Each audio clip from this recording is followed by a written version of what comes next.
What is it with girls getting locked away in towers?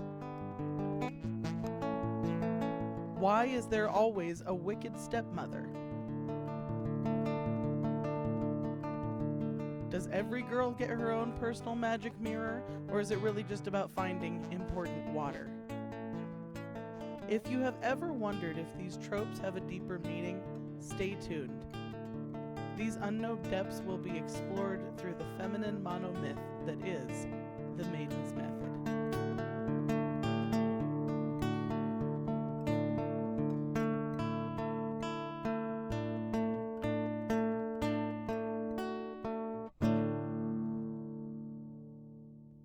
Examining a trilogy is a unique challenge when it comes to tracking character development, but as we will soon see, a large part of Rey's story traverses the Maiden's Method right here in this single installment, The Force Awakens. Rey's first appearance on screen establishes a few things. As a new viewer, we don't know who this person is at all. It's clear that she is a scavenger, raider of some sort. I imagine it's no mistake of the cinematography to cut from Finn to Rey. He was just chastised for removing his mask, a sign of his oppression, and unlike Finn's mask, Rey's is self-imposed. We don't need to know why she wants to hide her face, but we can learn plenty about a person just by understanding that they may not want to be known. It's quickly revealed who she is, and the next few clips convey a vast deserted wasteland that is her home. Several shots of the wreckage of ships or imposing monoliths meant to make her feel small. Now, everything she's doing seems fairly practiced. Clearly, we're being shown her routine. Sitting across from this old woman, there's a culmination of that idea that lasts about 2 seconds with this look. It would seem that Rey is looking into her future, still there, scrubbing parts day after day, and we learn some important things about this routine of hers. In the next few shots, she is alone, and she has been for a very long time.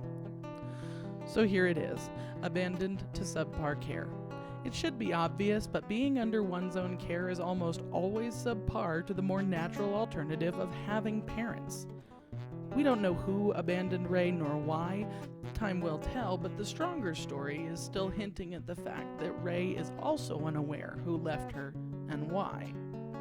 Now, we're going to have to skip the analysis of some of these early steps because while they occur, they're not presented one by one in the narrative.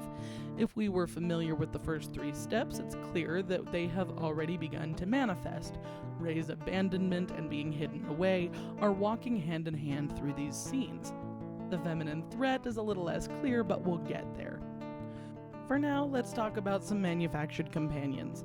While BB-8 is the most obvious manufactured companion, he's one of several. Now, there is no veiled symbolism in this one. He's a companion to her that is literally manufactured. And something that actually works against him as far as being categorized in this way is that Rey is not the one who manufactured him. And I'm going to go ahead and say that straightening his antenna doesn't really count. Usually the point of this stage is to let the Maiden project onto something that may not actually be real. She is supposed to be the one giving it life, but BB-8 is autonomous. He thinks and feels and interacts independently with the world around him. Still, as a translator, his thoughts are still filtered through Rey, and her contribution to his life and autonomy is paramount from this moment right here.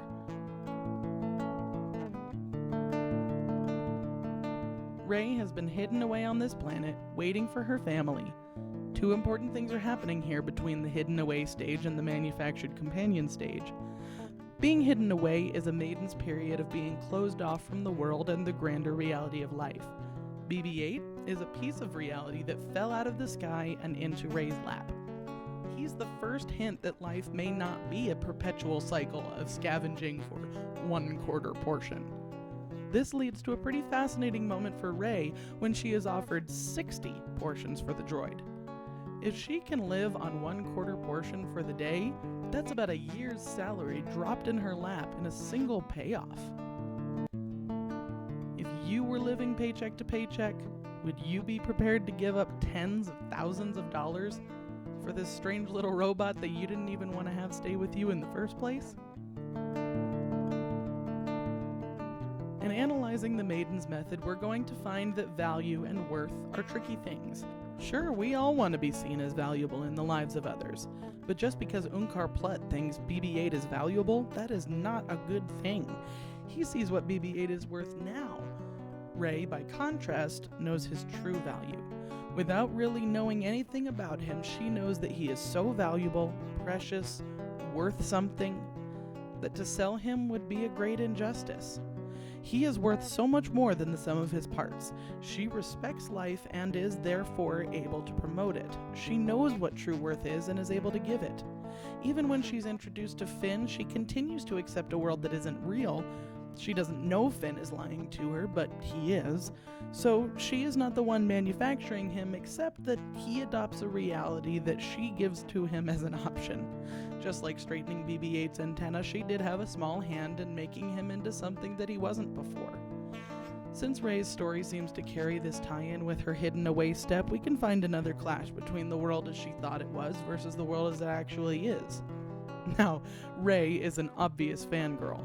She knows about the wars of years past, she knows about the Jedi, and she probably wants desperately to believe that the Force is real. But all of those things up to this point have been a dream. It's slowly becoming more real as she encounters a droid with a classified mission, someone she thinks is a rebel fighter, and even interacting with Han Solo himself. This is the point where she can start to realize that not all her dreams are fake. This is not just an inkling in the back of her mind, but a real-life, attainable goal that she and thousands of others across the galaxy are fighting for. This is a long way into the movie to address what is usually the second step of the Maiden's method. Rey's feminine threat is not super clear at the beginning of the movie, but almost an hour in, we get our first major clue that she is her own feminine threat. Shabby, lonely, bleak, whatever you could say about her world, it was her world. Give her some credit, because for one who was abandoned, it's not so simple to just get up and go. This refusal to join Han Solo is a manifestation of her empathy toward her family, toward the life she led and the family she believed was going to return. If she were to give up now, she would be betraying them, at least in her own mind, which is basically betraying herself. There are a couple of clues regarding which feminine threat she is. She's not stuck in the black. There are others in this world, others worth speaking to, interacting with, caring for, all the way down to her cute little doll. The problem is that Rey is not using these relationships to build real ones. In fact, she's using her fake relationships to reject the real ones. Consider this aesthetic also. Rey comments on how green it is. This is the first introduction in all her life to the reality of spring. This is her first real new season, and like a snow queen, she's going to fight to keep the warmth at bay, to perpetuate the things that she has frozen, and to make sure that all is whitewashed to her liking. A few things are going to happen in the upcoming scenes that will show Rey as her own feminine threat. Several fundamental truths about the life she built up around herself are going to come crashing down. She thought Finn would stay with her on this mission, and she was wrong. She believed that her family would come back for her someday, and she is told that that is wrong. She thought Luke Skywalker and the stories about the Force were myths. She was wrong. Good news, bad news, it doesn't really matter when news is earth-shattering either way. When it comes to Woman Know Thyself, this stage can end very poorly when it occurs jarringly like this. It's one thing to confront the mirror, it's another to have it shattered for you. Despite the fact that this lightsaber vision holds her past, her future, as well as visions of those who are connected to her, this can be terrifying. She's learning things about herself but has no context for it. It leaves her with more questions than answers. She begins to see that this is real and the rest was fake, and she's challenged with accepting that fact or rejecting it altogether. Rey's first real introduction to the Force comes at this moment when she's incapable of resisting it. She might be terrified of Kylo Ren and what he's doing here, but we will see that she's not fearful of the Force.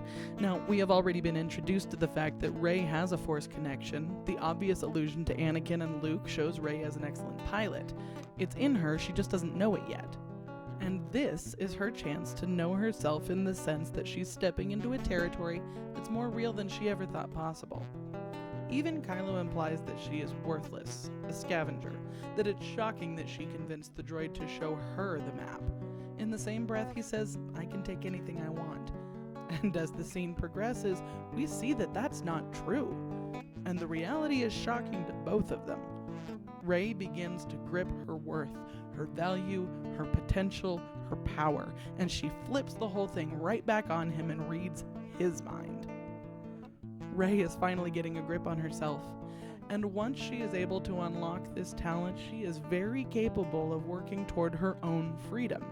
Now, the thing that becomes clear in every help is on its way phase, which we will see soon enough, is that the Maiden has to get as far as she can by herself.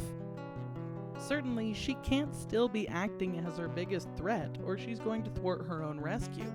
If she hadn't escaped from this room, she would have been taken to Snoke, and there's no way Finn, Han, and Chewie would be rescuing her from him. She spends this time, having been made to sit and wait, actually honing her gift and moving herself into the prime position to receive the help that's coming to her. Anything less than the others would have been in greater danger. They may not have found her. Without her efforts, theirs are pointless. For Rey's feminine threat to rear its head means that we're going to see her step on her own toes. But the way it's done is very subtle and probably wouldn't be recognizable if we in the audience didn't know the greater Star Wars canon. It has been told to us this whole time that the Force requires balance, that this wild, rampant emotionality that some face is a ticket to the dark side, and Rey faces that challenge starting right here. The feminine threat is neutralized when Rey calms herself and connects with the Force. This opens a door for her to create a new world for herself and others. Kylo Ren actually offers in the middle of the battle to teach her, but she defies that. She doesn't want to learn his way. Without any prompting from others, she chooses to go the way of the Jedi and not the way of the Sith. Rey does need a teacher, but she knows that there is plenty that she can do on her own. If in any way she had thought she was incapable, she might have accepted Kylo's help, which wouldn't really have been help. We actually watch as the winter in Rey's life gets destroyed. Eventually, she finds life and warmth and connection and family on a flourishing green planet, surrounded by allies. Finally setting off to create a happily ever after for herself and for those whom she loves. She offers worth to others who have lost it, and she has completed the Maiden's method, becoming the true Philosopher's Stone. At least for now. Tune in to Rey's continued development in the upcoming videos for The Last Jedi and The Rise of Skywalker.